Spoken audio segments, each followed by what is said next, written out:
उम्मीद करता हूँ कि आप अच्छे होंगे।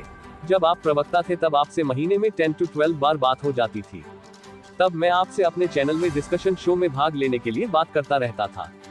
आपका 2 शब्द, विषय और समय, मुझे हमेशा याद रहेगा। फोन उठाते ही आप सबसे पहले शो का समय पूछते थे, फिर किस विषय पर बहस है पूछते थे, इसके बाद आप जवाब हाँ या ना में देते थे। मंत्री बनने के बाद आजकल आप बहुत कम शो में भाग लेते हैं। मैं मानता हूँ यह बहुत अच्छी बात है, क्योंकि आजकल बहस का स्तर बहुत गिर गया है। प्रवक्ताओं के पास कोई मुद्दा नहीं है। ज्यादा से ज्यादा समय टीवी चैनल पर ऐसे विषयों पर बहस होती है जो न समाज के लिए ठीक है न लोकतंत्र के लिए। अब असली मुद्दे पर आते हैं। प्रकाश जी 6 दिसंबर को दिल्ली के EPFO ऑफिस के सामने बुजुर्गों का प्रदर्शन कवर करने गया था। इस प्रदर्शन में 60 से लेकर 90 साल तक बुजुर्ग शामिल हुए थे। सर्दी के मौसम में जहां इन बुजुर्गों को घर में रहना चाहिए था, वो सड़क पर प्रदर्शन कर रहे हैं। प्रकाश जी, यह वो बुजुर्ग हैं जो असंगठित क्षेत्र से 30 साल काम करके रिटायर हो चुके हैं। आपके राज्य महाराष्ट्र से ज्यादा लोग आए थे। महाराष्ट्र के नांदेड़ जिले के 80 साल की बुजुर्ग महिला राजाबाई को ठंड में प्रदर्शन करते हुए देखकर मेरा खुद का कलेजा ठंडा हो गया। राजाबाई ने बताया कि उनके पति किसी असंगठित क्षेत्र में काम करते थे। 3 साल पहले उनकी मौत हो गई। पेंशन के रूप में राजाबाई को सिर्फ 300 रुपये मिलते हैं।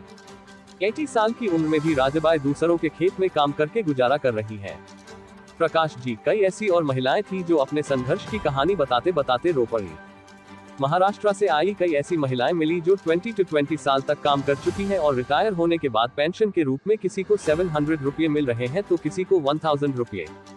यह सभी महिलाएं दूसरों के खेतों में मजदूरी करने जाती हैं। आपको पता है आजकल 1000 रुपये की कोई कीमत नहीं है। प्रकाश जी, महाराष्ट्र के बीड जिले से आए चतुर्भुज देशमुख से भी मुलाकात हुई। देशमुख महाराष्ट्र के राज्य परिवहन में ड्राइवर थे। ड्यूटी के दौरान उनका एक पैर दुर्घटना में कट गया। मुआवजे के नाम पर उन्हें कुछ नहीं मिला। मुआवजे के लिए वो कोर्ट में केस लड़ रहे हैं। पेंशन के रूप में उन्हें 1368 रुपये मिल रहे हैं, जिसमें परिवार चलाना मुश्किल है। ऐसे कई बुजुर्ग मुझे मिले जिनकी कहानी सुनकर मैं भावुक हो गया। प्रकाश जी, आप मेरी जगह होते तो शायद ज्यादा भावुक हो जाते। प्रकाश जी, आपको लगता होगा यह बात मैं क्यों बता रहा हूँ।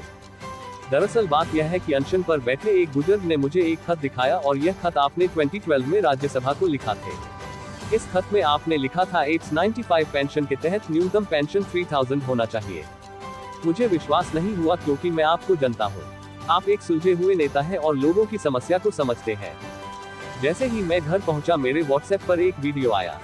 यह वीडियो आपकी प्रेस कॉन्फ्रेंस का था। 2014 में एक खास प्रेस कॉन्फ्रेंस करके आपने कहा था कि भारतीय जनता पार्टी यह मांग करती है कि 895 पेंशन के तहत न्यूनतम पेंशन 1000 से बढ़ाकर 3000 होनी चाहिए थी, और आपने यह भी कहा था कि 1000 की पेंशन मजदूरों के साथ धोखा है।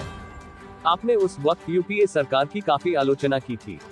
आपने यह भी कहा था कि सरकार को भी मालिक की तरह 1.33% कर्मचारियों के खाते में जमा करना चाहिए, और अगर ऐसा होगा तो 3000 की पेंशन देना कोई मुश्किल नहीं होगा। आपने इस प्रेस वार्ता में बहुत कुछ कहा था। हो सकता है आप भूल गए होंगे। यहाँ पर वीडियो भी साझा कर रहा हूँ। एक बार खुद का पुराना प्रेस कॉन्फ्रेंस देख लीजिए। प्रकाश जी, 4 साल से आपकी सरकार है, लेकिन आज भी 895 पेंशन के तहत न्यूनतम पेंशन 1000 रुपये है। 895 पेंशन के अंदर आने वाले रिटायर्ड कर्मचारी उम्मीद कर रहे थे कि आपकी सरकार आने की बाद पेंशन बढ़कर कम से कम 3000 हो जाएगी, लेकिन आपने कुछ नहीं किया। मुझे बहुत बुरा लग रहा है। मैं विश्वास भी नहीं कर पा रहा हूँ कि समय के साथ आप बदल जाएंगे।